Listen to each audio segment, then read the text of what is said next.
For tuning in for one more beautiful conversation with Maryland breweries, Maryland brewers, and brewers. Today's going to be a really great chat. We've got a huge group of guests. I'm getting some messages that I'm choppy, so I apologize. I will do what I can to correct that in a moment. In the meantime, I hope that if you have any questions or comments during today's call or chat, that you will add them to the comments section so that we can address them while we all converse. We've got a really great week coming up. We are rolling out some information through social media and through our newsletter today about the Build Your Own Maryland Craft Beer Festival. Unfortunately, due to restrictions still in place in the wake of COVID, we are not able to host the traditional Maryland Craft Beer Festival down on Carroll Creek in Frederick. And this year, we are instead inviting Maryland beer fans to go out and support the breweries that you love directly by visiting their tasting rooms, purchasing their beer, buying some merchandise, doing whatever you can to directly support the breweries that you visit and love. So all week long, starting tomorrow through the 16th of May, we'll be promoting you developing your own experience in Maryland beer. So please keep an eye out. Share your stories with us. We want to see what breweries you're visiting. We want to know what Maryland beer you're drinking. We want to hear what's exciting you about Maryland beer, and share them with us. Tag BAM. Use the hashtag BYO Maryland Craft Beer Fest and the hashtag MD Beer. We'll be keeping an eye on all those things. We want to share as much as we can and let everybody know what you're up to. On top of that, in lieu of ticket sales this year, since we do not have a physical event going on, BAM is going to be offering a couple of really wonderful posters. We worked with a couple of local artists who have been in and out of helping breweries or helping brewery tasting rooms with artwork. We will be launching those posters tomorrow morning with a storefront that you'll be able to purchase them. They will be printed and shipped to order. And the proceeds from all of those poster sales will go directly back to the Brewers Association of Maryland. They'll help us in our mission to grow, promote, and protect Maryland beer. And they will also benefit our members by keeping dues at the lowest rates that we can and ensuring that all of the events that we do in the future are world class. That's what we owe you. It's what we love to do, and it's what we plan to do. So thank you all for your patience. Thank you for supporting Maryland beer. Remember, all this week, we're going to be promoting the Build Your Own Maryland Craft Beer Festival. Tour the breweries, taste as much beer as you like, do it all safely and on your time, rather than having to run it all into a couple of really great hours on the creek in Frederick. And we're doing it all on top of what is known as American Craft Beer Week. So we have a lot of things to celebrate, a lot of things to be happy about. And these wonderful breweries that we're hosting today as part of this talk are just a few of the great breweries to go and visit. So thanks. Check out marylandbeer.org for more information, and keep your eye out on our social media. Before we invite all of our guests in, today's conversation is about Deena's Defiance. This is a collaborative brew that is near and dear to the heart of Jim Beeman from Locks Brewing. So I'm going to bring him in first to kind of talk about what this beer is and why this beer was important to him. And then we'll bring all of the other collaborators in. Jim, how are you this afternoon? I'm doing well, Jim. Thanks for having me. Absolutely. I really appreciate you coming on. I wanted to give you an opportunity to talk about what this project was all about and kind of share that story, and then we can bring in all your friends and have them share why they wanted to be involved. Sure. And I appreciate the time and attention. So back in late October of last year, got a phone call from my mom letting me know that my sister, who was 20 weeks pregnant at the time, was diagnosed with a brain tumor. And she went in for emergency surgery after having severe symptoms. And it turned out that it was a stage 4 glioblastoma, which is an incredibly devastating diagnosis to have. And went through first surgery, radiation treatment, all while being pregnant. Came out of that and had another resection probably about a month ago at this point.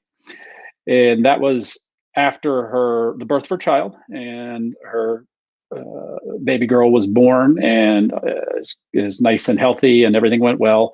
She went in for a second surgery and is recently started her chemotherapy. And that was obviously an incredibly devastating thing for our family to hear and to go through. And we're just rallying around her to provide as much support as we possibly can. And, saving hope that things are always changing in the field of medicine, and we're going to continue to support her and do what we can. And I thought one of the ways that we could do that is to raise awareness and to show her that there are a lot of people that care about her and that are thinking about her and her family and her husband and her children and are really, really just supportive of her. And so the idea of the collaboration, which we haven't done a lot of previously, came to mind. And so I reached out to a few breweries and then through BAM and was just astounded by the amount of support that we were able to get through the community. And the collaboration is to raise awareness of her fundraiser that we have going on through her GoFundMe. And so the proceeds from the brew are going directly to her to help support her family through these trying times. So not only was it during the time of COVID to have this diagnosis is incredibly difficult, but it also impacted their ability to work as independently employed folks. It was a tough year all the way around in 2020, and then put the diagnosis on top of this. It's just been an incredible strain. So whatever we can do to help them out in these tough times is what we're wanting to do. And that's what's great about the brewing community. And when we opened our facility several years ago, that was what we wanted to do, be part of the community. And we've done fundraisers consistently. And this one just happened to hit home a lot closer than many of the others that we did. So we wanted to use our business as a platform for good. And it just happened to be something that's incredibly close to us. And I appreciate everyone's support, from the brewers to the folks that donated hops, who will be on the chat here momentarily, to Hub for supplying the labels at no charge for the group of folks that were brewing the beer. Just an incredible story of support that the entire brewing community came together for, coalesced around this story. And it's just very, very warming to see that this many people can show that they care.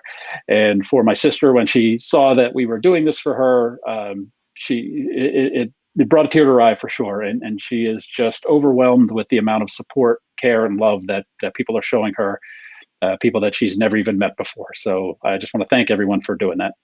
Well, Jim, thanks for sharing that story. I know it's got to be a challenging time for you and your family to consider that. It's tough when any loved one has a diagnosis like that. And it's great that you do have a community behind you that's willing to jump in and help. So on behalf of everybody at BAM, we wish your sister the best, and we're looking forward to this being a huge success. Let's start to introduce some of our collaborators and friends to this project. I'm going to start just in the order that you're on my screen. So I'm going to say hello to Earl from Crooked Crab. Earl's got a special guest. Say hi. How's it going? This is my daughter.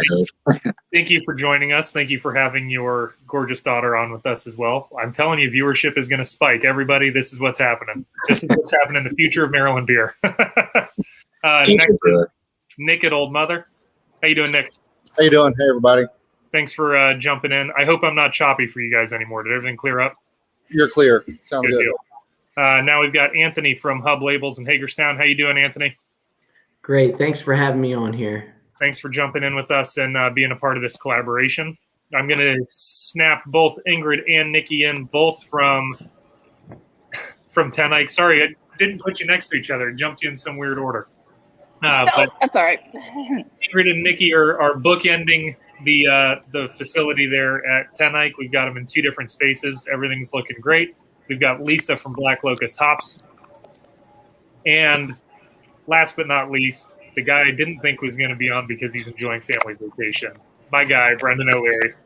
Hey, guys. Yeah, I'm pulled over at a rest stop so I could stop in and say hello. Woo!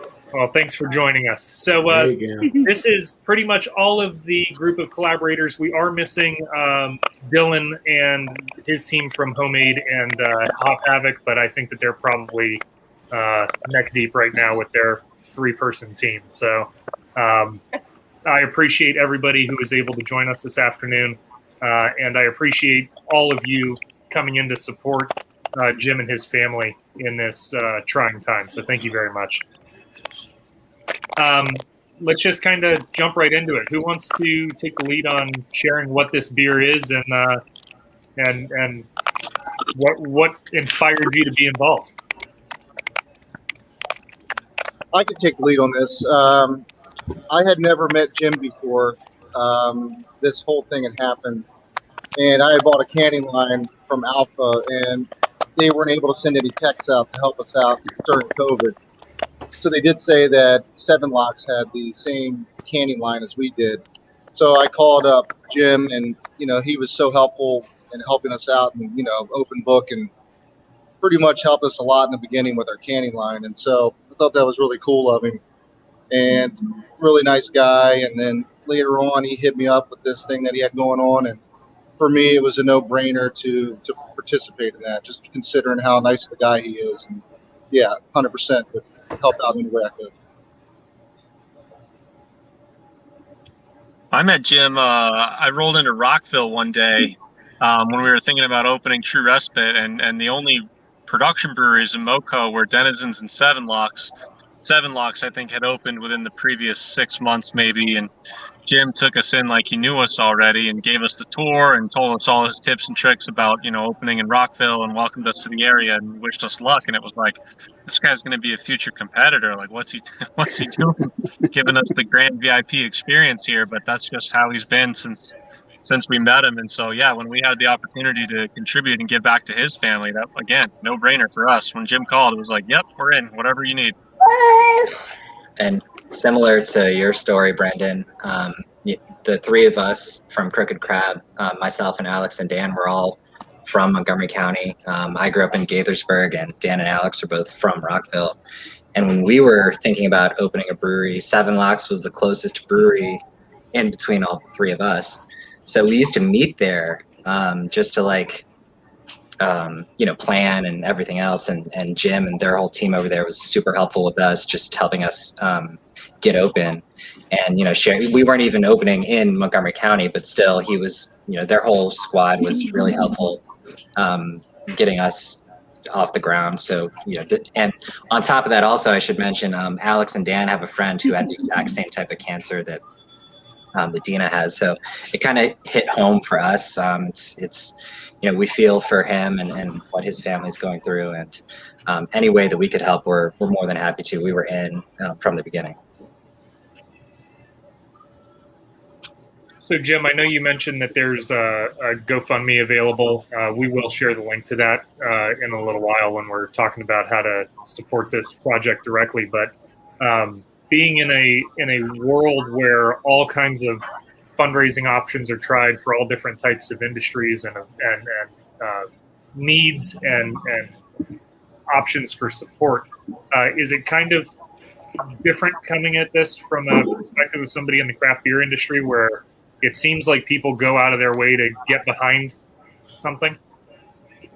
Yeah, for sure. And just the level of support that the folks on here have demonstrated is far and above what you would see most industries go through. So it is something where that community means something to everyone in the industry throughout the state, throughout the country, really, within the craft beer industry. So it's something remarkable. It says a lot about the industry at which we exist. So it's truly remarkable. And I know that breweries are always asked to put some weight behind a cause and help where they can. Numerous of you that are on this call have contributed to the Brewers Association in the last year through your fundraising efforts and the way that you wanted to show your support for the organization. So there's no secret that this is a community that, when the time is right, feels like it needs to rise up and help each other out. And, Nick, Earl, and Brendan have all shared their stories with how you were there for them when they needed a little bit of help, and it was nothing in comparison to what you're going through. So it's just, it's always refreshing to see that conversation that's had all the time about this community being one of support and, friendship is truly what it is. Nikki and Ingrid, how did you guys get involved with this project? Did you know Jim beforehand? I didn't know. I have actually never met Jim, and I've never met Nick, and I've never met Anthony. But when the call came, it just seemed like others have said, a no-brainer. My partner's mother passed away when she was 20 from similar type of cancer. So I just felt like this again. It's relevant to us, and everyone, I'm sure, can say that the reason they started the brewery was to become part of a community, and this is just one of those community things that you want to be a part of and do what you can. So happy to do it. For the majority of our talks, we feature breweries and members of staff of breweries and retailers. The folks that we don't often get a chance to talk to are people who are putting resources into the pipeline for beer production, or people who are providing necessary services and goods that go onto your can. So that's why we have Lisa and Anthony with us. Both of their operations stepped in at a time that was vital for this. Lisa, what about this project felt right for Black Locust, and how are you able to help contribute? Oh, we didn't have to think about it. I mean, when someone needs help, you step in. I've never met any of those people, but I think anyone could imagine a family member going through that, and the brewing community is a family. So we had hops to offer. Absolutely.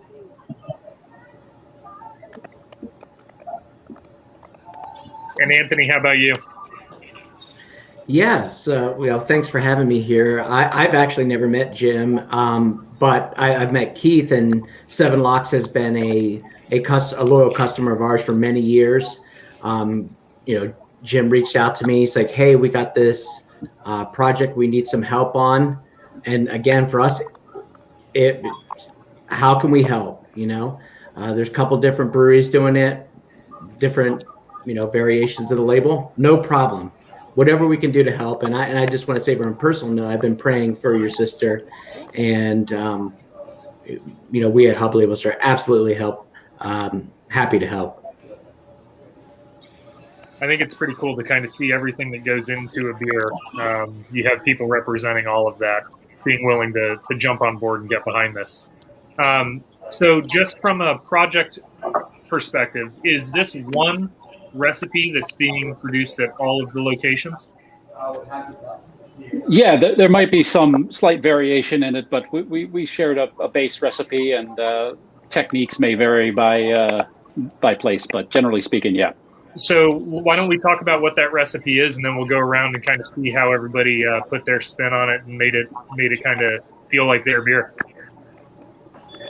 Sure. So the overall strategy was New England IPA. Everybody loves them, and they move well. So we wanted to put something together that give the people what they want. So kind of a cloudy, juicy, slightly sweet, lack of bitterness type beer, and we wanted to work with the hops that we had available to us from the folks at Black Locust, and Dylan through Hop Havoc had supplied some as well. So I think we put together a damn good beer, and it was something that based on technique is largely the same. I learned a few things from Nick in the process as well. So thanks for your education on that front, but it was a lot of fun to just put something together and see that so many people enjoyed it. So. Earl, did you kind of stick with the recipe that was there? Did you guys have your own twist on how you approach this beer? It was mostly the same as what Jim sent out. As he mentioned, it was, everybody wants hazies, something easy. We liked the fact that it was maybe a little bit lower in ABV, something sessionable, not too extreme. So yeah, we used the same hop schedule. We may have tweaked the malt bill just slightly. I think maybe ours came in at like 6.2 or something, and his I think was 6%. But yeah, for the most part, it's pretty much the same. So we've got it in the tanks right now. Actually, I'm pretty excited to try that. We're releasing ours next week. Wonderful. So Jim, is yours out currently? We're releasing on Sunday. On Sunday. Okay. I got to give the tip of the cap to Brennan from True Respite for the idea of releasing it on Mother's Day. That's a wonderful idea. I figure when we talk about this, we'll get your release dates. Nick, I know yours is out. Can you talk about the version that you guys produced? Yeah, we pretty much did what the recipe was called for.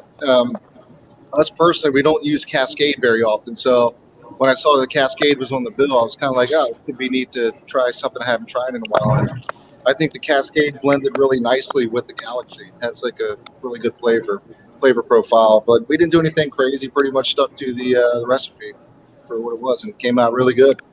It's been selling pretty well for us since we released it. Ingrid and Nikki, how about you? So we stuck as close to the recipe as we felt like would be in character for us. We changed the hop bill around just a little bit, same hops, different amounts too, so it was a little bit more kind of lean toward the rest of the beers that we make, so it didn't stick too far out of our lineup. But I really love the addition of the English malts and kind of the bit of a more character malt bill. It was a really good idea. And Brendan, I know that you may be away. How about for you guys? For us, we've been playing with yeast strains in the house lately a whole bunch, and we used London 3 on this one, which is a relatively new strain for us, which we've been finding helps for taste density and also adds some nice stone fruit character to the beer and the finished product. And you know, in our house, we use a boatload of Centennial because we love how those big C hops play with the more juicy stuff. And it almost is like a bridge hop that helps, the juice kind of marry with that old school image of what like a classic IPA is. And so we were happy to use the Cascade instead of Centennial. I feel like it plays a very similar role in this beer for what we do a lot at our spot. So this was actually a really nice recipe for us in house. And our London 3 is really what I think is going to shine here. And I see that 10 Eyck has theirs canned currently. Brendan, I can't see you giving me an affirmative or not. Is yours available right now, or are you waiting on a release date? We released it 2 days ago. It just released Wednesday this week. Like Jim had mentioned, we wanted it out for Mother's Day. So we'll have that available this weekend. It's actually available now in cans. Awesome. And I will run through the releases one more time near the end of this, just so everybody knows where to get it and when. Let's talk a little bit about the label design. How did the concept of the label design come about? What was the thought behind it? It's a very great label. It tells you exactly what you're drinking. It features all of you wonderful collaborators. Yeah, so the label, we wanted to prominently feature the QR code, obviously, for the GoFundMe. That was an important part of it. Tell a little bit of the story. And then in the background of the name, it's a bit of a kind of a mandala type structure that was derived from an astrocyte, which is one of the many cells in the brain. So it was an interesting kind of design that we wanted to put on there and help tell the story a little bit. Very cool. Any special significance with any of the colors or anything, or do they just look awesome on a label? I think they just looked awesome on the label. My partner handles all of that with the artists that we work with. So I defer all creative comments to them. Fair enough. Well, I think it's a great label. So what kind of volume are we looking at, do you think, across all the collaborations? Do you have any idea how much of this is going to be out there in the trade? So I think we did 15. I believe that, actually, I'll let everyone else comment what they did. So we did a 15-barrel run on ours. I did a 10-barrel run. Ours was a pilot batch. It was a 2-barrel. We did 10 as well. Cool. So at least about 40, 50 barrels of this running around out there. At least from the callers that are on. And then Christian from Frank About Beer mentioned that it's available at retailers. So just so everybody is aware, the beer has, or will be, depending on who's doing the release, be making it into your favorite local retailers through distribution. This is not something that's exclusive to the breweries that are here. Stephen from Homaide just chimed in. They've got a 3-barrel batch that they did. And Stephen, in the comments, if you get a chance, correct us whether or not you guys have any left. We believe that you may have sold out.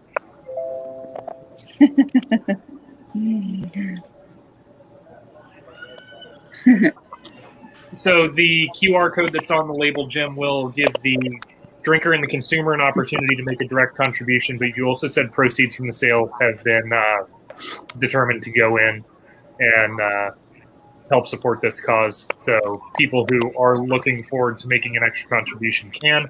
Stephen has confirmed that Homaide is out of inventory. So that's great. I'm glad that it was a hit and that people enjoyed it. So let's talk a little bit about what you guys each have going on in the next couple of weeks. Next week, we're still doing the whole Build Your Own Maryland Craft Beer Festival. We've got American Craft Beer Week next week.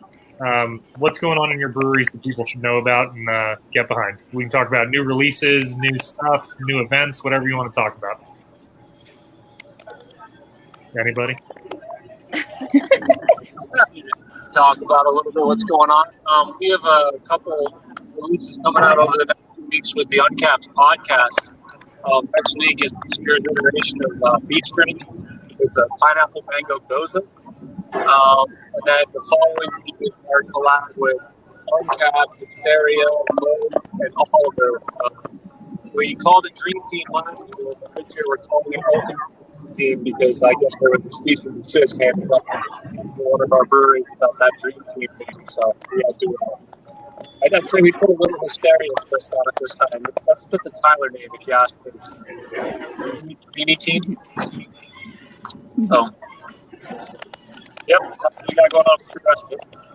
I think the Dream Team was initially conceptualized in the middle of our sofa sipping conversations last year. So it's kind of nice to see this whole thing come full circle. We had a virtual celebration of Maryland beer. It's turned into a tangible product now for the second time. That is true, yes. And we pulled it in Josh from Molly's this year, just because Josh deserves to be there too. Very good, very good. Just from our end, we have, we're obviously releasing this beer next week. We're also releasing a triple berry cobbler imperial sour alongside it. So hopefully that'll get people excited, bring people out to the brewery, and they can try both. We generally have new beers releasing every week, so social media always the best place to follow us. So we here at Olde Mother, we have our concert season rolling into place with a lot of the mandates kind of dropping a little bit. We have a large space in the back that we're going to be doing concerts in. We have a concert tonight that we're setting up for. We have another property right across the street from our main building that we have concerts out in the parking lot. We're going to be doing that. We're doing a beer with Crooked Crab, doing a tangerine strawberry sour. We're doing that next week. Having some fun with that. And just trying to get people back out and having a good time here in Frederick. Awesome. What's happening out in Queen Anne's County? So we've got our photo fermented Hallows Lager Perambulate coming out this week. And I actually think we're also on our last keg of Defiance. So if you want to get it on draft in the tasting room, it would be a good idea to come out this weekend for it. And we also have a truffle pairing this Sunday for Mother's Day, which check out our website for details on that. Nikki, you look relaxed. I am. It's Friday. I like that. Ingrid's doing the talking. Nikki's kicked back. I love it. It's Friday. It's all good. Lisa, how are hops looking this season so far? The hops are happening as they do. I mean, it's a farm, so when you ask us like what we have going on, like at any given time, like a lot. But we're well into spring training. All of the hops get strung. Have to tie a string, two strings at every hop crown, and then those get hand trained onto the strings. We call that spring training. So that's what puts gray hairs on my head. That's a lot of handwork, and I'm currently I don't know if you can see the unfinishedness behind me, but I'm sitting in our farm brewery that we're building right now. So woo, awesome. Yeah. Very cool. All good about about that. But between building the brewery and lighting it up in the hop yard, we're always busy, like sun up to sundown, and then we turn the lights on and keep going. It seems like you need some time for a hobby. Drinking is my hobby, so you always find time for the things you love. Yeah, but you told us you couldn't do it because you were riding a tractor around. As soon as I'm done this, I am right back to it. Very good. Brendan and Bailey, what do you guys have going on in True Respite the next couple weeks? I forget to mention that we have the Talking to Beer Pairing coming up too. I think it was you guys summer. I was like, oh, damn, we got to talk about it. So,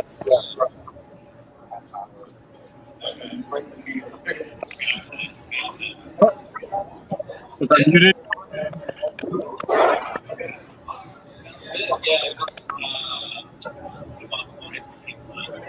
I'm trying to play with all the buttons at once. It's not working. Anthony, what do you guys have happening at Hub? You guys have been staying really busy this year. Yeah, staying real busy. I'm happy to, we're just so happy to be able to be a part of this. We're keeping super, super busy. If anybody needs any help, just feel free to reach out to me. I'm happy to help in any way we can. Very cool. Oh, I forgot. Can I mention one more thing? Mention whatever you want. If you want, we still have a half hour. We could just sit here and just talk. We could tell stories. We could sing. We can do whatever you want. Let me get my guitar. Next week, we've also got a saison that's really near and dear to my heart. Everything is local, but it uses some Black Locust hops in it. We have some of the aged hops that we got from you guys from a while back went into both the boil and into the whirlpool. Nice. Yeah, that's really exciting. Yeah. It's really good. To my ears. So, Jim, I'm going to go ahead and share that link right now in our comments. If you're watching right now, we will be posting the link if you feel like you would like to contribute to the Deena's Defiance project directly. I know all support would be appreciated. This group and community have all come together to support this wonderful cause and a friend of beer. So we hope that all of you get the chance to get out to the breweries, try their beers as they roll out. Ingrid and Nikki mentioned that draft might be a little slim on their side in the next couple of days because it's a delicious beer and people are going to drink it up. But you do have cans available and it has gone out into trade. Yes, absolutely. All Great. over. Brendan and Bailey's version from True Respite. You can go and find that. Currently available. Is it just at the brewery or is it in trade yet, Brendan? We have self-distributed some cases of that one through Frederick County, Montgomery County, and DC, and then it's going to hit distro in the rest of our distro footprint next week. Wonderful. Jim's version from 7 Locks will be available to you starting on Sunday. So if you're going to be heading through Montgomery County, check at 7 Locks first. I'm sure that they're going to be putting some cans out into retailers near you. And I think that Jim's been in touch with the Montgomery County ABS to see if there's any way that they can help make a bigger push into restaurants and all that kind of stuff. So that would be great.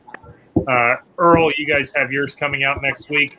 That'll be hitting distribution and releasing in the tap room, correct? Yeah, I'm not sure how much of it's going to see distro, but yeah, small batch. Yeah, small batch, but taproom for sure. We'll see how it goes. Very Hopefully good. Through the taproom if it's super well. I'm sure people will enjoy it thoroughly. It will be a great addition to your lineup. And yeah, Nick, when is yours hitting? When is yours hitting trade? Or Thursday. It's dropping on Thursday in the taproom. And Nick, will Olde Mothers be going into retailers? Yeah, I sent about 40 cases out. I felt like it would do a little bit better sending a lot of that out through distro to go across the state versus keeping it just right here in the tasting room so more people can get some eyes on that. So we sent out 40 cases and about, a few sixtels out there just, for people to try. Definitely want to get the can out and around so more and more people could see it. Wonderful. I think that's a great approach. There are so many different ways to approach this. You have these awesome tasting room experiences where you have a captive audience and you can get them engaged and share that story. But as things are opening up, like Nick said earlier, and your time to talk to your guests is kind of becoming shorter because you have more people in line. It's hard to tell that story without that can now. So having that out there and in front of people is really, really a great idea. Jim, do you have anything else that you want to share? Is there anything else that people can do to get more information about this, or is there a bigger cause or something that people should know about? Is there something people should be aware of? Yeah, so just a big thank you to everybody who was willing to participate in this, and for the folks that are finding the link in the comments section, donations are great. Shares are even better in many ways. So we're just trying to cast as wide of a net as possible and get as much help as we can with this. So appreciate everyone's consideration. Very cool. If you were tuning in this afternoon, whether you're watching us live or in a future time traveling's cool. That's always neat. Check out the comments, please. There is a link there. Go visit all of these wonderful breweries. Look for Deena's Defiance in cans, whether it's at your local retailer or at your favorite local brewery. You've got a lot of great places to choose from. In Montgomery County, you've got 7 Locks and True Respite, who both have versions of this. You get out to Anne Arundel, you've got Crooked Crab representing. You get out towards Frederick, you've got Olde Mother. We did have an entry from Homaide, but apparently the floodgates opened and people couldn't keep away from it, so that's been taken care of. So if you're in Western Maryland, you need to make a trip all the way to Olde Mother to see them. And if you're heading out east at all, go check out Eyck, see what they've got going on, and support the beer and this great cause when you get the opportunity. Anthony, Lisa, I'd like to thank you very much for your contributions. It's wild when you see these collaborations expand beyond just putting beer into a can. It's all the stuff that goes into it that is very important. So thank you. My pleasure. No problem. And to everybody who tuned in, thank you for taking about 40 minutes of your Friday and spending it with us. We appreciate every minute that you give us. We appreciate your support of Maryland beer. All of you out there are the reason that these breweries are in business and the reason that they're all successful. So thank you for supporting each of these great businesses. And if you get the chance throughout the next week, please build your own Maryland Craft Beer Festival. Go visit as many breweries as you can. Check out the new ones. Go see a farm brewery you've heard about. Go visit your favorite retailer and ask for Maryland beer. Do whatever you can to support Maryland beer. And just know that we are all waiting with bated breath to come and celebrate with you at a festival. And we'll see you all soon when we can be safe. Visit marylandbeer.org. Check all this out. We'll have another link up there with more information about this project.